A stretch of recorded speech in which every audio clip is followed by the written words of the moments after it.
जरा एक पल के लिए अपनी आंखें बंद कर लीजिए और कल्पना कीजिए आपसे कहा जा रहा है ये घर, ये गली, ये मोहल्ला, ये शहर, यहाँ तक कि ये देश छोड़ दो और आपके पास सिर्फ कुछ ही घंटे हैं। आप सवाल पूछते हैं मेरा सामान यहीं छोड़ दो, मेरा घर भूल जाओ। आप पूछते हैं मेरी ये संपत्ति जो मेरे पूर्वजों की निशानी है, मेरा ये आंगन जहाँ मैं खेला कूदा बड़ा हुआ, मेरा ये घर जहाँ मेरे बच्चों ने अपने पहले कदम रखे, इन सबको छोड़ जाऊं? जवाब आता है हाँ। आपको इतना भी वक्त नहीं दिया जाता कि एक बार आप पलटकर अपने उस घर को, आंगन को, अपनी गली को देख सके।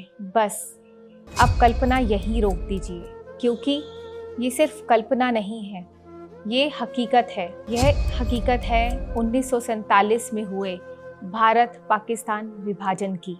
एक बच्चा अपनी माँ को ढूंढ रहा है, एक पिता अपने परिवार को ढूंढ रहा है, एक बहन अपने भाई को ढूंढ रही है। कल तक जिनकी अलमारी कपड़ों से भरी थी, आज वे केवल एक गठरी पकड़े हैं। कल जो इंसान अपने पलंग पर चैन की नींद सो रहा था, आज वो रिफ्यूजी कैंप में जमीन पर लेटा है।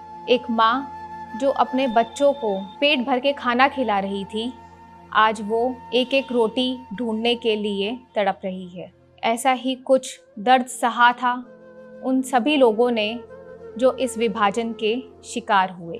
आज उनकी उम्र भले ही बहुत है, आप शायद उनसे पूछेंगे कोई 4 दिन पुरानी बात, तो शायद वो उनको याद ना हो। खैर, समय बीत गया, काफ़ी यादें धुंधली हो गई, लोग बूढ़े हो गए। जिन बच्चों ने ये मंजर देखा था, ये दर्द देखा था अपने माता पिता की आंखों में, अपने परिवार में, जिस दर्द के साथ जिया था, लेकिन उससे जुड़ी वो यादें आज भी उनके दिलो दिमाग में तरोताज़ा हैं। कहते हैं ना, कुछ दर्द और कुछ यादें ऐसी होती है जो उम्र भी नहीं मिटा पाती। आज हमारे साथ कुछ ऐसे लोग जुड़े हैं जिनको शायद ये याद नहीं होगा कि 4 दिन पहले या 1 हफ्ता पहले क्या बात हुई है, लेकिन आज भी अगर इनसे पूछा जाए 1947 उस दिन क्या हुआ था, तो यह अपनी यादों की अलमारी से सारे अपने दर्द आपको बिना रुके बता सकते हैं। आइए तो इन लोगों से मिलते हैं और जानते हैं कि 1947 में इन्होंने कैसे दृश्य देखे, क्या दुखों का सामना किया और किस तरह वो यहाँ तक पहुँचे। आइए सुनते हैं इनकी कहानी, इन्हीं की जुबानी, और याद रखिए हमें इनके संघर्षों को और भारत के इस दर्दनाक इतिहास को भूलना नहीं है और ना ही भुलाने देना है। मेरा नाम मनोहर करना है, मेरे पिता का नाम तिरुदाराम करना और मेरी जन्म तिथि जुलाई 1942। हम पाकिस्तान में लाड़काना शहर में रहते थे। मेरे फादर जो है वो सर्विस करते थे टंडरे बागे में, एक टीचर थे, BA-BT थे, तो वो सर्विस करते थे। हम लाड़काने में रहते थे और जब ये विभाजन हुआ तो उन्होंने समय नहीं गवाया और वो वहाँ से चले आए। लाड़काना आ रहे थे तो उन्होंने बहुत कुछ देखा रास्ते पर, कैसे काट फाड़ हो रही है, कैसे हिंदुओं का कत्लेआम हो रहा है और उन्हें कैसे तंग किया जा रहा है, कई तो हिंदुओं को जलाया गया भी गया वहाँ। तो ऐसा देखकर वो जल्दी आए। उन्होंने अपना वेशभूषा बदल दी। वेशभूषा उन्हें कहा गया था मुसलमान के पहन लीजिए, तो वो सलवार कुर्ता पहन के और लाड़काना आए। तो कुछ समय गवाए, एक ट्रंक और बिस्तरा लेकर हम लोग 4 बहनें और मैं और मेरे पिता माता चल पड़े और हम लोग कराची पहुँचे। कराची तक तो बहुत सेफ्टी से, सावधानी से हमें पहुँचाया वहाँ और किसी को कोई आंच नहीं आई और हमें पानी की जहाज़ में उन्होंने बिठा दिए। पानी की जहाज़ से हम मुंबई आए। मुंबई में हम कुछ दिन रहे, परंतु मेरे फादर ने, उन्हें कोई ऐसा कोई मिला नहीं जिसके यहाँ जाएँ। वो सब भाई बहन सब अलग अलग हो गए थे, किसी का पता नहीं था कि कहाँ गया है। मुंबई से हम, एक ज़रूर था, उनकी मेरी माँ का कोई कज़न था, वो कोटा में था, तो हम वहाँ से कोटा चले आए।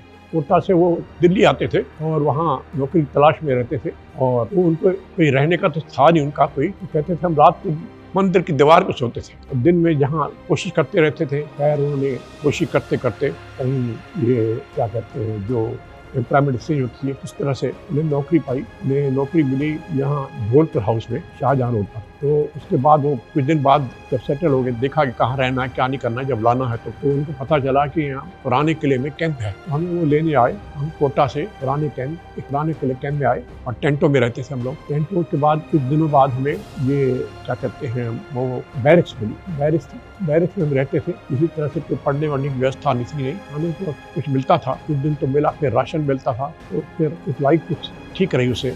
हम रेफ्यूजी नहीं मानते थे अपने को। हम तो एक जगह से दूसरी जगह से, देश तो वही हमारा वही हिंदुस्तान का उसके टुकड़े हो गए धर्म के आधार पर, परंतु हम आए तो अपने देश में, रहे तो अपने देश में, परंतु कष्टों को हमने देखा वहाँ से छोड़ के। क्योंकि वो पाकिस्तान मुसलमान देश है, इस्लामिक कंट्री है, और ये हिंदू कंट्री है। हिंदू क्या, सभी मुसलमान भी रहते हैं, परंतु ज़्यादातर हिंदू है। परंतु वो उन्होंने जो हमें पीड़ा दी वो तो असंभवनीय है। उनको याद करना भी बड़ा मुश्किल सा रहता है, कैसे ऐसा हमारे साथ किया गया। हम ठीक ठाक सेटल थे वहाँ, अच्छी जगह थे, परंतु अंग्रेजों ने एक लाइन खींच के धर्म के आधार पर हिंदुस्तान के दो टुकड़े कर दिए। एक जगह से उखाड़ के दूसरी जगह लगाओ, पौधा भी लगाओ तो बड़ा मुश्किल लगता है। वो हमारे साथ हुई, परंतु ऐसा कुछ नहीं था। हम किसी के शरणार्थी नहीं थे। हम तो एक जैसे जगह से दूसरी जगह बदला जाता है, परंतु कष्टों में आए। कष्टों में जैसे कष्ट हुआ ही बहुत जरूर, क्योंकि हमने जो हमारी जमीन थी, जो हमारी घर थे, वो छोड़ के हमें दूसरी जगह, अनजानी जगह आना पड़ा, जहाँ हमें देख कर रहना था। मेरा नाम शंकर गुलराजानी है। मेरे पिताजी श्री तोलाराम गुलराजानी और मेरे ग्रैंडफादर श्री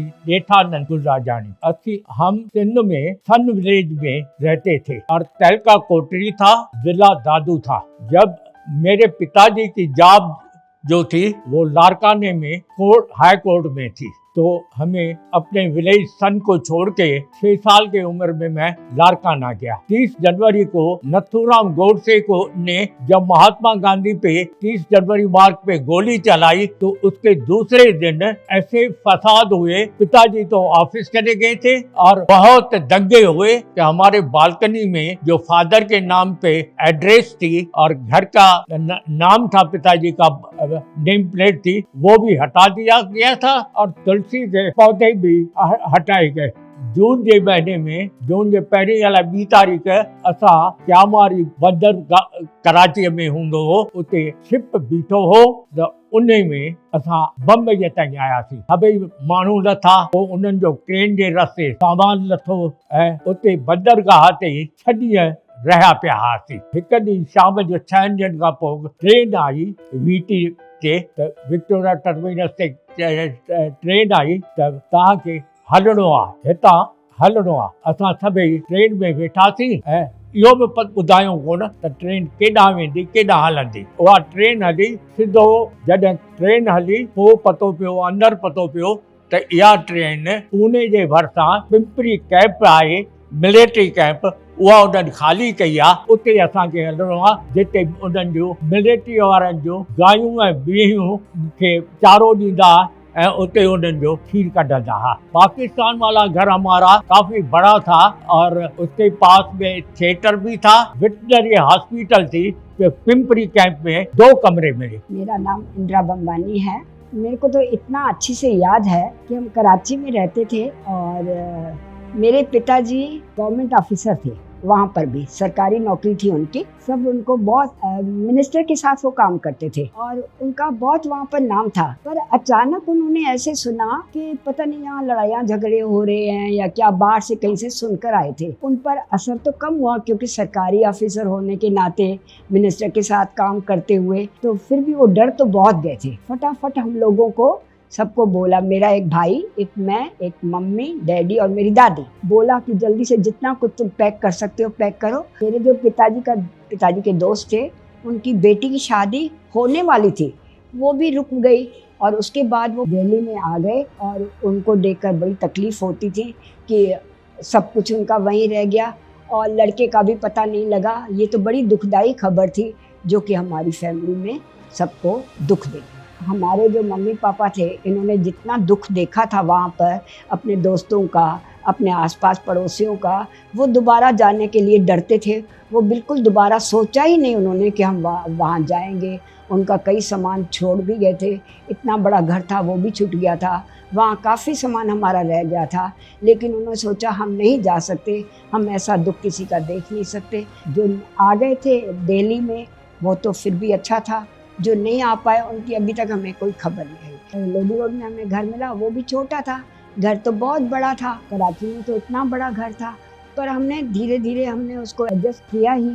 और वहाँ पर छत पे जब हम पढ़ते थे तो काफ़ी ऊपर जाना पड़ता था, वो जो हम लिखते हैं तख्ती पे लिखते थे हम। और पर पहले तो शुरू में लगता था कि ये क्या पढ़ाई तख्ती से लिखते करते हैं, पर मेरे पिताजी ने बोला कि कोई बात नहीं, ये धीरे धीरे ये काम बड़ा अच्छा होता जाएगा और आप भी अच्छे स्कूल में पढ़ोगे। जो भी हमारे पिताजी को इतने संघर्ष सहने पड़े और अपने दोस्तों को यारों को भुला दिया, वहाँ रह गए, तो उनकी जो वो बातें हैं अभी तक मेरे आँखों के आगे लोग आते हैं, मेरे को याद आती है और उनको मैं अभी तक भुला नहीं पाई हूँ। रेडियो पर हम सब सुन रहे थे पाकिस्तान हो गया, उसके बाद हमारे अंकल ने बोला कि भाई आप चले जाओ हिंदुस्तान। तो 2 महीने के बाद अगस्त में ये हम 9 अक्टूबर में 27 अक्टूबर 1947 में हम बॉम्बे पहुंच गए। 27 को वहाँ से निकले इससे वर्सोवा में पानी के जहाज में, और 29 को हम बॉम्बे में पहुंच गए। उधर फिर हमको भाटिया भवन में चिट्ठी पर रहे बॉम्बे में। उसके बाद हवाई कैंप खोली गई, उधर भेज दिया बॉम्बे में। उधर 6-7 महीने रहे। ये लोग ने हमको बोला भाई तुम लोग अभी जैसे निकल जाओ। इन लोग ने हमारे पीछे शिकापुरी बम केस हो गया था, बम फड़ा था, तो बोला अभी जो पुलिस आ गई थी, पुलिस ने सारा घेरा कर दिया था हमारे घर को, तलाशी ले ली। ये झूलेलाल का मंदिर था उधर हमारे घर में, तो झूलेलाल को पुकारा तो वो खोल नहीं पाए, एसिड का डब्बा था उसमें रखा था। बच गए हम। 27 को वहाँ से निकले इससे वर्सोवा में पानी के जहाज में, और 29 को हम बॉम्बे में पहुँच गए। विभाजन विविश का एक दर्द, एक पीड़ा, एक तकलीफ, यह बहुत गहरे घाव जो कि हमने अपने बड़ों से सुने, और आज भी वो बातें सोच के बहुत तकलीफ होती है। मैं हिंदू सिंधी अशोक लालवानी, अखंड भारत का हिस्सा थे हमारे सारे सिंधी परिवार। अचानक जब ये हुआ, जैसे कि बड़ों ने बताया, कि हम अपना केवल धर्म बचाने के लिए, अपने को हिंदू कहलाने के लिए, अपने को हिंदू रखने के लिए भारतवर्ष चुना, सब कुछ छोड़ दिया, जमीन जायदाद, धन दौलत, अपनी जमींदारी। मैं एक जमींदार परिवार से हूँ। वहाँ जब हम अखंड भारत का हिस्सा थे तो हमारे पूर्वज जो थे जमींदार थे, बड़े खेत खलियान थे, ज्वाइंट फैमिलियों में रहते थे। तब हम जो है हवेली कहते थे अपने घरों को, 20-20 कमरों की हवेलियां थी। वो पीड़ा जब हमें छोड़ना पड़ा, भाग दौड़ क्या ला सकते थे वहां से, 2 मुट्ठियों में क्या आ सकता था, खाली हाथ जो कुछ 2 मुट्ठियों में आया वो लेके भाग लिए। बड़ी तकलीफ से ट्रेनों के ऊपर चढ़ के, धक्के खा के, कुछ हमारे अपने रिश्तेदार, अपने भाई बंधु रास्ते में ही कट गए, रह गए। अपना धर्म बचाने के लिए उन्होंने धर्म परिवर्तन नहीं मंजूर किया, इसलिए सब कुछ छोड़ के यहाँ पे आ गए। मैं एडवोकेट डॉक्टर नीलम शर्मानी।